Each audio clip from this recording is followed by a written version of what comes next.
Good evening to all of you. Welcome to Coachup IAC learning platform. My name is Manish Shukla और आज मैं आप लोगों के साथ कुछ इम्पोर्टेंट टेम्पलेट शेयर करूंगा.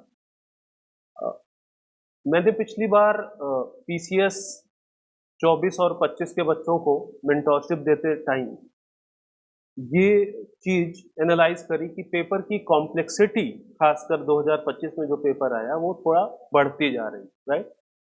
ऐसे में कॉम्प्लेक्स क्वेश्चंस को डिसाइफर करना फिर 3 घंटे में 20 क्वेश्चन लिखना कई बार चैलेंजिंग हो जाता है.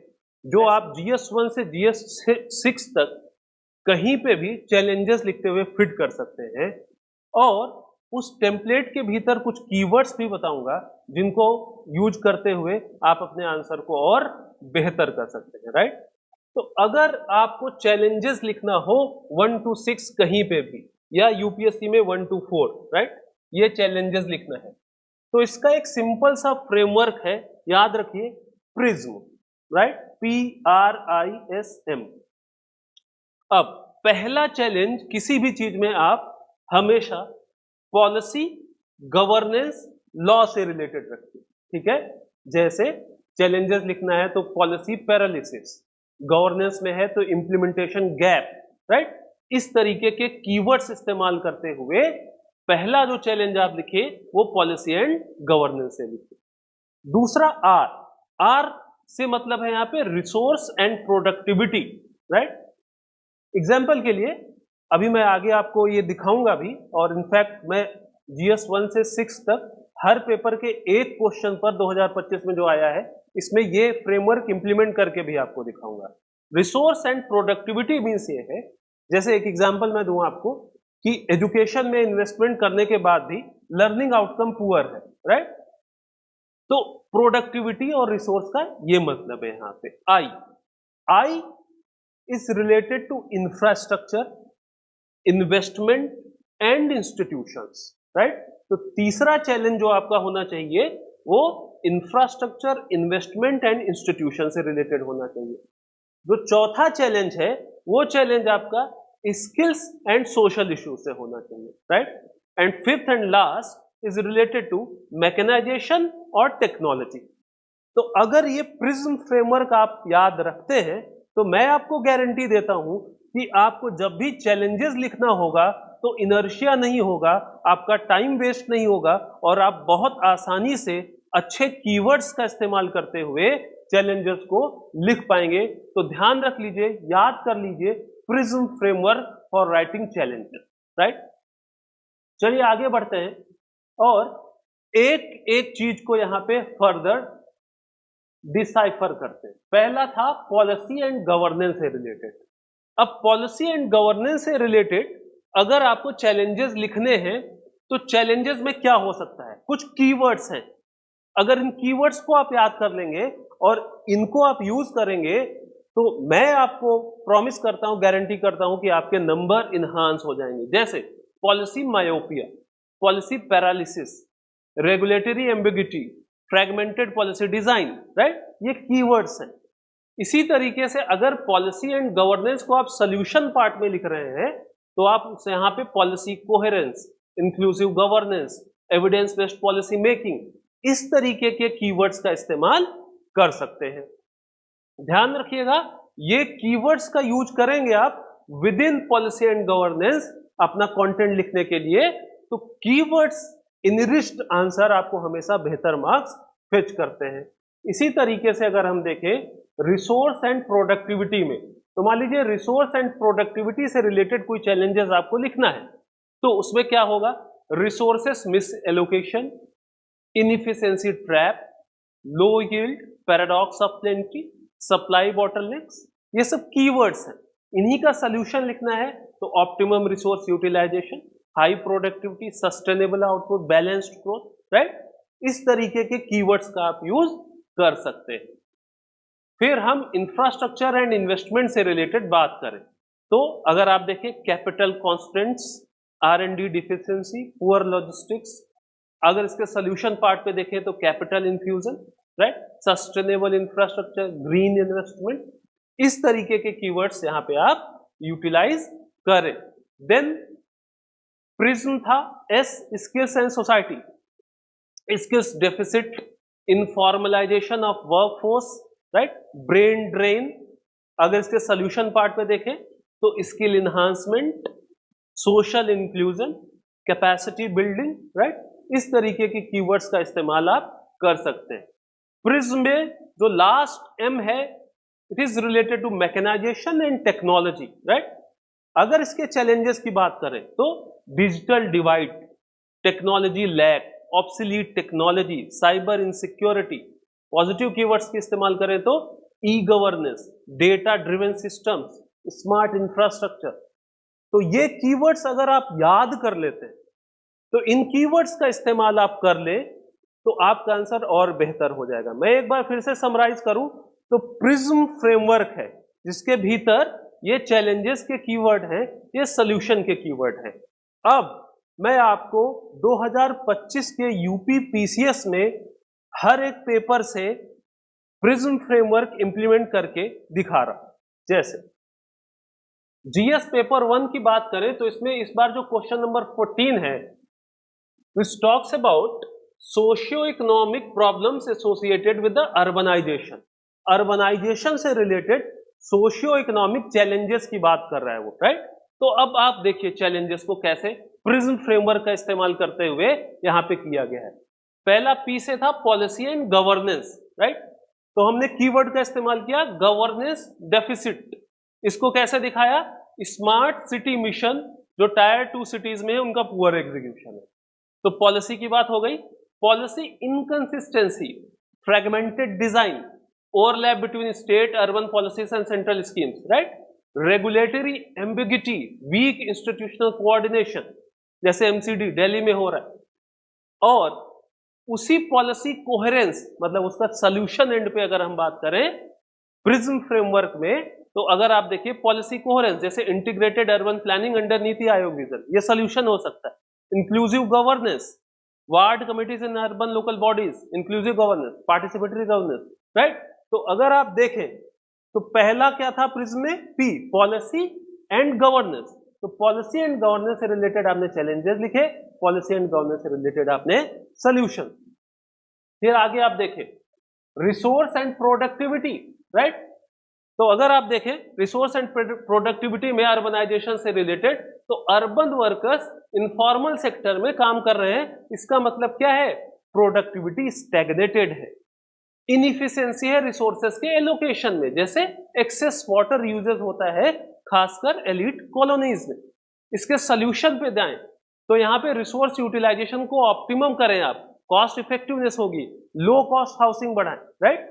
तो आप देखिए कि कैसे अर्बनाइजेशन के चैलेंजेस में ये प्रिज्म फ्रेमवर्क आपका इंप्लीमेंट हो रहा है।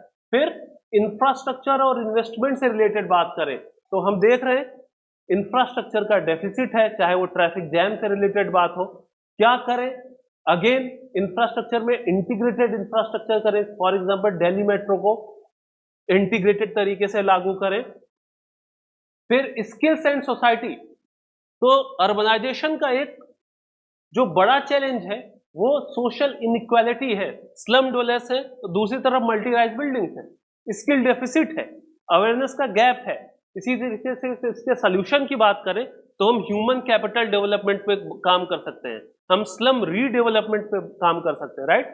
तो देखिए आपको फायदा क्या होगा अगर आप प्रिज्म फ्रेमवर्क अपने दिमाग में रखेंगे, तो आप फंसेंगे नहीं, इनर्शिया नहीं होगा, आपको सोचने में कम समय लगेगा, ठीक है। इसी तरीके से लास्ट वाला अगर हम देखें मैकेनाइजेशन एंड टेक्नोलॉजी, तो डिजिटल डिवाइड का इश्यू है, इनोवेशन गैप है, साइबर वल्नरेबिलिटी है। इधर अगर टेक्नोलॉजी की बात करें तो आपको डिजिटल ट्रांसफॉर्मेशन करना होगा, राइट। ई गवर्नेंस का इस्तेमाल करना होगा, जैसे कीवर्ड याद करिए, डेटा ड्रिवन सिस्टम का इस्तेमाल आपने यहाँ पे कर दिया। तो मैंने यहाँ पे दिखाया कि जीएस पेपर 1 में 2025 के पीसीएस में अर्बनाइजेशन से रिलेटेड जो एक क्वेश्चन था, इसमें कैसे प्रिज्म फ्रेमवर्क आपको बेहतर तरीके से काम करवाता है। अब जीएस 2 पे आते हैं। जीएस 2 में क्वेश्चन नंबर 2 था इस बार एडीआर से रिलेटेड, अल्टरनेट डिस्प्यूट रेजोल्यूशन से रिलेटेड। अब एडीआर में अगेन देखिए हम फिर से वही फ्रेमवर्क इस्तेमाल करते हैं, प्रिज्म का फ्रेमवर्क, पॉलिसी एंड गवर्नेंस। तो अगर देखें आप तो इंक्लूसिव गवर्नेंस हुआ है, बिकॉज ऑफ लोक अदालत जैसी संस्थाओं के जरिए। ठीक है, यहाँ पे लीगल सर्विस अथॉरिटीज एक्ट बना है। अगर यहीं पे आप इसके सोल्यूशन एंड पे बात करें तो इनकंसिस्टेंसी है, क्योंकि सब स्टेट्स मीडिएशन प्रैक्टिसेस का एक मॉडल ना फॉलो करके अलग अलग मॉडल फॉलो कर रहे हैं, राइट। अगेन हमारे जो चैलेंजेस और सोल्यूशन है वो स्टार्ट कहां से होते हैं? पॉलिसी एंड गवर्नेंस से। Then resource and productivity. अगर आप देखें तो इसके चैलेंजेस की बात करें, ठीक है, इसके सोल्यूशन, ये सोल्यूशन एंड है, ये इसका चैलेंजेस है, तो ये कॉस्ट इफेक्टिव है, लिटिगेशन कॉस्ट को कम कर देती है। इसका मतलब रिसोर्सेस का बेहतर इस्तेमाल हो रहा है, बेटर प्रोडक्टिविटी है। चैलेंजेस की बात करें अगर आप, तो चैलेंजेस में कॉम्प्लेक्स केसेस में डिले हो जाता है। डिले हो जाता है इसका मतलब प्रोडक्टिविटी वीक है यहां पे। अगेन आप आई इंफ्रास्ट्रक्चर और इन्वेस्टमेंट की बात करें तो देखिए कैसे यहां पे जब इन्वेस्टमेंट किया गया तो इसने जो कोर्ट्स पे बर्डन है उसको कम कर दिया, राइट। स्ट्रेटेजिक इन्वेस्टमेंट किया जा रहा है, example international arbitration centre. Challenges देखें तो चैलेंजेस इंफ्रास्ट्रक्चर का डेफिसिट है, एडीआर सेंटर्स नहीं है। अगेन आई काम आया यहाँ पे। फिर स्किल्स एंड सोसाइटी की बात करें तो लोक अदालत के जरिए छोटे छोटे डिस्प्यूट सॉल्व हो जा रहे हैं, सोशल डिस्प्यूट सॉल्व हो जा रहे हैं, ठीक है। इधर बात करें तो कितने लोगों को एडीआर के बारे में अवेयरनेस नहीं है, तो ये सोसाइटी का पार्ट हो गया। अगेन मैकेनाइजेशन एंड टेक्नोलॉजी, यहां पे इसने डिजिटल सॉल्यूशंस दिए हैं, राइट। बट अभी भी डिजिटल डिवाइड है, तो इसकी डिजिटल डिवाइड है तो एक्सेस लिमिटेड हो जा रही है। अगर इन पॉइंट्स को आप देखें तो GS2 में अगेन ये प्रिज्म फ्रेमवर्क आपका बिल्कुल सटीक बैठ रहा है चैलेंजेस और सोल्यूशन लिखने के लिए। अब GS3 में देखते हैं, क्वेश्चन नंबर 1 था इस बार, identify the critical challenges faced by handicraft industry. Handicraft industry का चैलेंज आया था, अगेन प्रिज्म फ्रेमवर्क। अब देखिए चैलेंजेस, देखिए पॉलिसी एंड गवर्नेंस डेफिसिट है, क्यों? इंप्लीमेंटेशन नहीं हो रहा है। Example poor reach of schemes like Ambedkar हस्तशिल्प विकास योजना, राइट। फिर आप देखिए पॉलिसी इनकंसिस्टेंसी है, MSME और टेक्सटाइल मिनिस्ट्री के बीच कोऑर्डिनेशन नहीं है, रेगुलेटरी एम्बिग्यूटी है। क्या करें? याद करिए कीवर्ड था पॉलिसी कोहेरेंस, रेगुलेटरी क्लियरिटी लाएं, नेशनल हैंडीक्राफ्ट डेवलपमेंट प्रोग्राम से इंक्लूसिव गवर्नेंस करें। अगेन रिसोर्स एंड प्रोडक्टिविटी में अगर आप देखें चैलेंजेस, तो पर आर्टिजन लो आउटपुट है, प्रोडक्टिविटी लो है। प्रोडक्टिविटी हाई करने के लिए हमको स्किल इंडिया प्रोग्राम्स, आर्टिजन्स की स्किलिंग करनी पड़ेगी। इंफ्रास्ट्रक्चर की बात करें तो स्टोरेज और ट्रांसपोर्टेशन रूरल क्लस्टर्स में ये इंफ्रास्ट्रक्चर की बहुत कमी है। क्या करें? इंटीग्रेटेड इंफ्रास्ट्रक्चर बनाने की बात करें, मेगा हैंडीक्राफ्ट क्लस्टर्स बनाएं, राइट। स्किल्स एंड सोसाइटी की बात करें तो स्किल डेफिसिट है, राइट। वुमेन आर्टिजन अंडरपेड हैं, ह्यूमन कैपिटल डेवलपमेंट हम कर सकते हैं, SHGs का इस्तेमाल कर सकते हैं। अगेन मैकेनाइजेशन एंड टेक्नोलॉजी की बात करें तो डिजिटल टूल्स का लिमिटेड इस्तेमाल हो रहा है, ये एक चैलेंज है। साइबर वल्नरेबिलिटी एक चैलेंज है। हम यहाँ पे क्या कर सकते हैं? डिजिटल ट्रांसफॉर्मेशन कर सकते हैं, ऑटोमेशन कर सकते हैं थ्रू ई governance data driven system. Again GS4 की बात करें, इसमें RTI से रिलेटेड क्वेश्चन नंबर 14 आया था, इसमें भी ये प्रिज्म फ्रेमवर्क पूरी तरीके से इंप्लीमेंट हो रहा है। इसी तरीके से मैं आपको आगे दिखाऊंगा GS पेपर 5 में ये क्वेश्चन था, main challenges pertaining to the rural health in Uttar Pradesh. तो अगेन प्रिज्म से रिलेटेड चैलेंजेस, प्रिज्म फ्रेमवर्क का इस्तेमाल करते हुए चैलेंजेस और प्रिज्म फ्रेमवर्क का इस्तेमाल करते हुए सोल्यूशन, ठीक है। इसकी PDF आप लोगों को चाहिए हो तो आप कमेंट बॉक्स में बता दीजिएगा, आपको PDF प्रोवाइड कर दी जाएगी। GS6 से related question number 9 wild life and human conflicts से रिलेटेड था। अगेन आप प्रिज्म से रिलेटेड चैलेंजेस और प्रिज्म से रिलेटेड सॉल्यूशंस लिख सकते हैं। तो देखिए मैंने यहाँ पे आपको एम्पिरिकली दिखाया कि कैसे ये जो फ्रेमवर्क है हमारा प्रिज्म का, जो फ्रेमवर्क है ये बेसिकली GS1 से GS6 तक चैलेंजेस लिखने में या उनके सॉल्यूशंस लिखने में आपको कितनी मदद करेगा, राइट। अगर आपको पता है कि आपका पहला challenge policy and governance and law से रिलेटेड होगा, दूसरा चैलेंज रिसोर्स एंड प्रोडक्टिविटी से रिलेटेड होगा, तीसरा इंफ्रास्ट्रक्चर इन्वेस्टमेंट एंड इंस्टीट्यूशन से रिलेटेड होगा, चौथा स्किल एंड सोशल इश्यूज से होगा और पांचवा मैकेनाइजेशन एंड टेक्नोलॉजी से होगा, तो आपके पास 5 हेडिंग तो पहले से सेट है। और मेंस में जब आप एंटर करते हैं तो आपके पास नॉलेज की कमी नहीं होती है, वो नॉलेज कम टाइम में रियल टाइम में मैनेज नहीं हो पाता है एक जगह। अगर आपको पहले से सेट है कि इन्हीं 5 हेडिंग्स के भीतर आपको ये चीजें करनी है तो आपके लिए बहुत आसान हो जाएगा, चाहे हम GS1 की बात करें, चाहे 2 की, 3 की, 4 की, 5 की, 6 की। तो अगर ये प्रिज्म टेम्पलेट आप याद रखेंगे तो मैं गारंटी देता हूं कि चैलेंजेस और सॉल्यूशंस लिखने में आपको ये बहुत मदद करेगा। अगर आप लोग चाहेंगे तो इस टेम्पलेट वाले लेक्चर सीरीज को मैं आगे भी कंटिन्यू करूंगा, लेकिन मैं चाहूंगा इसके लिए आप लोग ज्यादा से ज्यादा कमेंट बॉक्स में इस PDF के लिए अप्लाई करें, चैनल को सब्सक्राइब करें और मैं कोशिश करूंगा कि मैं आपके लिए मेंस आंसर राइटिंग को और इजी बनाता चला जाऊं। आयोग पेपर को कॉम्प्लेक्स बना रहा है तो आपको भी अपने भीतर उन गैप्स को फिल करने के लिए अपनी स्किल को इन्हांस करना होगा। नमस्कार।